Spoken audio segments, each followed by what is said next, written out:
उसके माँ बाप ने बड़े लाड प्यार से उसकी परवरिश की थी। जवान हुई तो वालिदैन की रजामंदी के बगैर कॉलेज की बस के ड्राइवर से खुफिया निकाह कर लिया।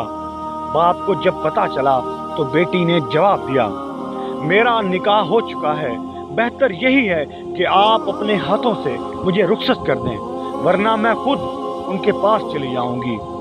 बाप ने बड़ी बेबसी और अश्क भरी आंखों से कहा, बेटा अगर तुम्हारा यही फैसला है तो तुमने घर से जो कुछ लेना है वो ले लो और खुद ही अपने शोहर के पास चली जाओ, लेकिन ये याद रखना अब तुम्हारा हमसे और हमारा तुमसे कोई ताल्लुक नहीं रहा।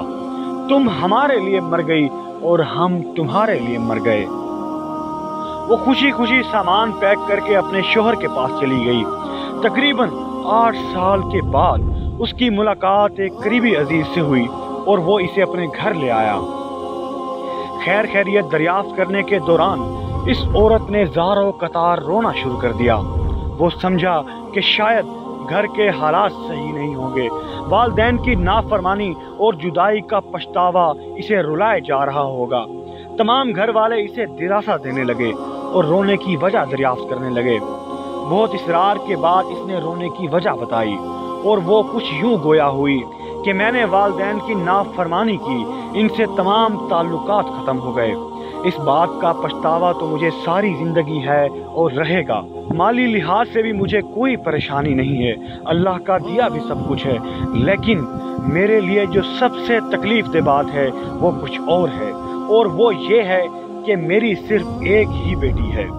मेरे शोहर जब भी नमाज पढ़ने के बाद दुआ मांगते हैं तो मैंने चुपके से कई बार उनकी ये दुआ सुनी है। वो रोते और गिड़गिड़ाते हुए अल्लाह पाक से सिर्फ एक ही दुआ मांग रहे होते हैं कि या अल्लाह मेरी बेटी माँ पर न जाए, या अल्लाह मेरी बेटी माँ पर न जाए। ऐ मेरे परवरदिगार, मेरी बेटी अपनी माँ की तरह घर से भाग के कभी शादी ना करे, ये अपनी माँ की तरह अपने वालिदैन की इज्जत को कभी रुसवा ना करे। इस बात ने इस रिश्तेदार का दिल दहला कर रख दिया। दोस्तों, ये दुआ तमाम लड़कों और लड़कियों के लिए एक पैगाम, एक नसीहत और एक ऐलान है, और वो भी अगर कोई समझे तो। अल्लाह पाक किसी भी माँ बाप को अपनी औलाद की रुसवाई से बचाए। आमीन सुम आमीन।